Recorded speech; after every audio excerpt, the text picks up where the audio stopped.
It kind of got into this interesting time where, and it's really hard to pinpoint.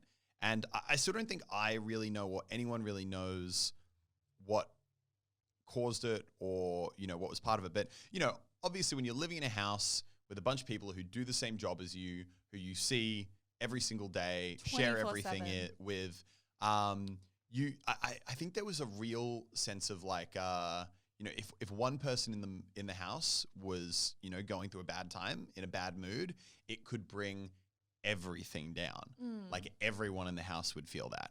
I think because everyone, and I don't want to speak for you, but yeah, it's just such an intense environment. It's a share house, but it's amplified because you're all there 24/7 living and working together. Yeah, it's not like, oh, I'm going to my job in the morning and I'll come back and I'll see my, people at night. It's like, no.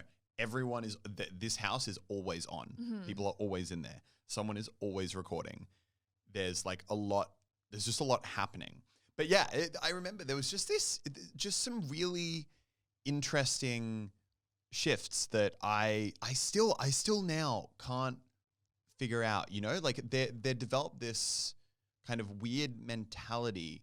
Well, not weird, like, because clearly it was for a reason, but, with, I would say actually everyone in the house except me, which to be fair, I mean, I had a bigger bedroom, but I don't think it was really like down to like bedroom size. It was just this kind of people started being like, oh, this like the house physically as like a house to live in, not like the culture, not the people, but just like the house itself sucks. Was this weird mentality that started to develop, people being like, this house is horrible.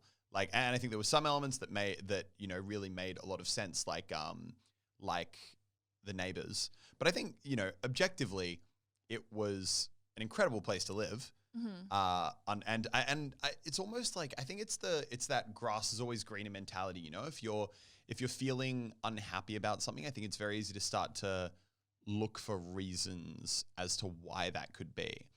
Whereas I think, if you actually look at it, it was I think it's a really good example of how those kind of mindsets in a house like this can spread like a virus. Yeah. Like, because if you look at, Cray a year ago, or, like only a few months before, when this mentality started to develop, he was in like an apartment out, way out with neighbors who would literally like get into punch-ons with, and who meant he couldn't record after 8 p.m.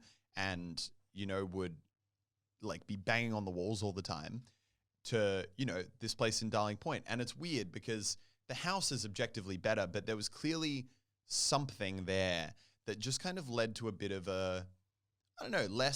people just weren't enjoying that house nearly as much anymore. And then I think you saw that kind of then feed back into the content a little bit more. People started becoming slightly more disengaged in videos, It would no longer be like us on, a Thursday being like, oh my God, this is the video we're recording on Tuesday. I'm so excited for it. This is my idea. Can we incorporate this? Yeah, let's do it. Then Tuesday rolls around. Everyone knows the plan.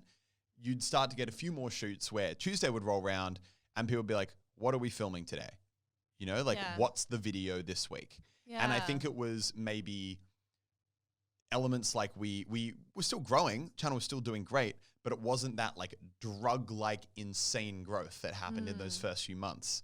And I think that because of that, it then fed back. People felt less involved in the content. They started to enjoy making the videos slightly less, and things just weren't as new and exciting anymore. It became a bit more routine. Yeah. And when you're kind of making these exciting new videos and your channel's growing really fast and clicks growing really fast, the elements that might sometimes like really annoy you, like Elliot screaming or rotting rubbish being all over the kitchen, they're kind of things you'll be like, oh, there are these couple of frustrations, but generally things are great.